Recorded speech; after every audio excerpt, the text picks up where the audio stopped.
will hold me fast.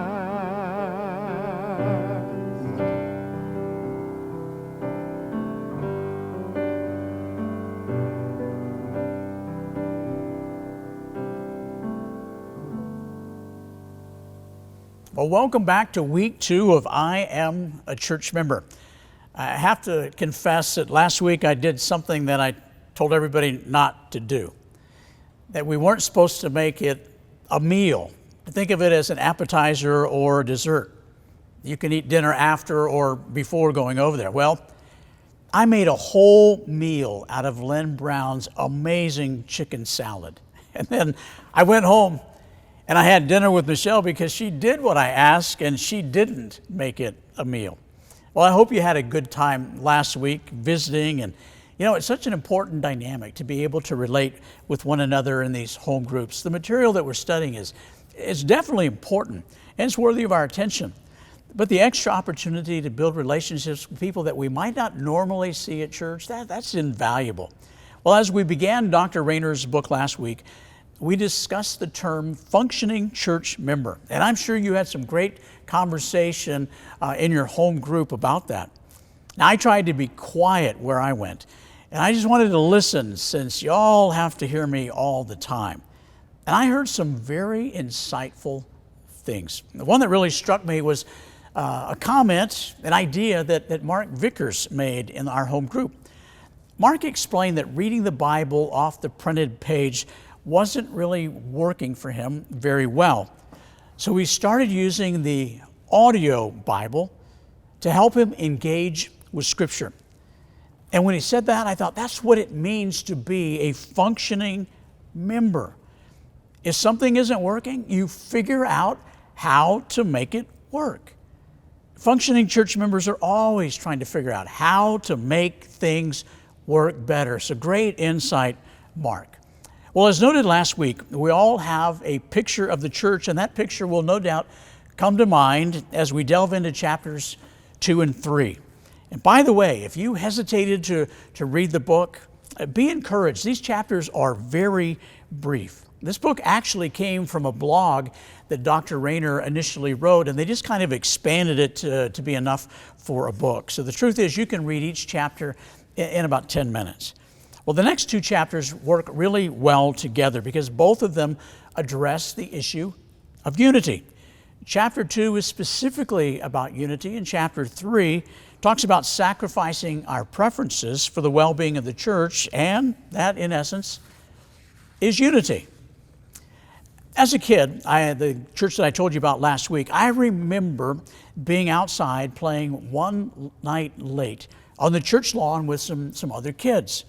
A business meeting was going on, and business meetings were about the only thing our parents didn't make us sit through. So we're out there and we're having a great time, and it's a long business meeting. All of a sudden, the church door flies open, and this man comes storming out, dragging his wife behind him. Not literally, but I mean, he was holding her tight. He yelled at his kids. He said, "Get in the car." They got in the car. They sped out of the parking lot. And I never saw my friends again. I was probably in the 6th or 7th grade. But that marked me, and it reminded me of what can happen in a church. Now, most all of us have a story like that. A pastor friend of mine told me about the time when he was pastoring a very small church, and there was a cantankerous deacon named Gertie. Gertie was always making a fuss about everything, and he expected people to cower to his wishes.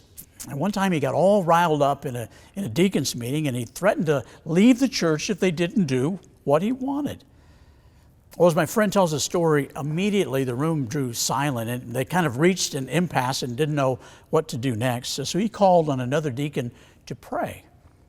That guy prayed a very short prayer. "Lord, please help Gertie find another church. Amen."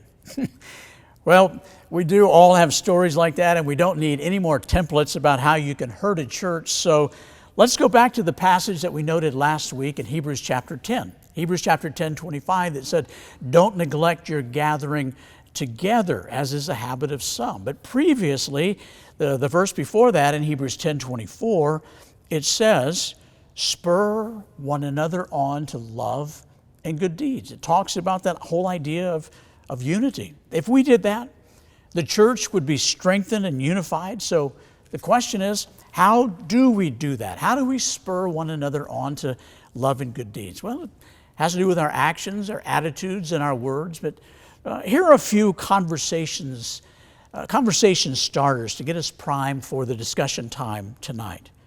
Number one might be, strive to have a positive attitude. Anybody can have a negative attitude, and a lot of people do. In fact, it was Zig Ziglar who used to say on a regular basis, some people find faults like there's a reward for it. We know people like that, don't we? Years ago, I read a story about a woman who lost all but 3 strands of her hair. It may have been a result of cancer or something like that, but she woke up one day and that's what she saw, 3 strands of remaining hair. So she decided that day she would braid the 3 strands of hair. And she did, and she was pleased. She woke up a few days later and only had 2 strands of hair. She thought, well, this is the perfect day in which I'll just part my hair right in the middle. A few days later, she woke up and had 1 strand of hair remaining, and she said, well, this seems like the perfect day to wear a ponytail. And she did. It wasn't long after she woke up and didn't have any hair remaining. And she celebrated that she no longer would have to fuss with fixing her hair. Every church needs that kind of perspective. What a great perspective, a positive outlook on life. But what about spiritual vitality? As we seek to build unity in the church, imagine what it would be like if every single member embraced each new day with a zeal to follow hard after Christ. Man, the church would look different on Sundays for sure, but it would also be a powerful force in the community during the week. What about forgiveness? Unforgiveness can be a church destroyer. But forgiveness opens up amazing new friendships and keeps us in close communion with God.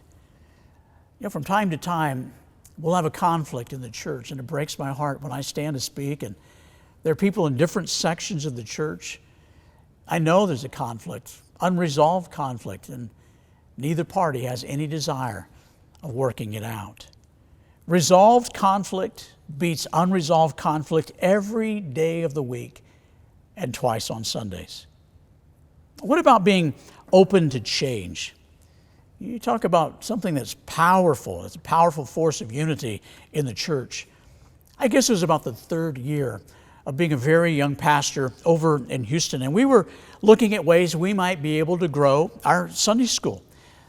And it seemed like switching some classes around so that they were better suited for the classroom size was a good idea. Or not. One of our more grouchy deacons approached me after the meeting, stared me down in the eyes, and he had this harsh scowl on his face. And he told me that we would move his Sunday school class over his dead body. I paused for a moment, and then the darkness of my heart took over.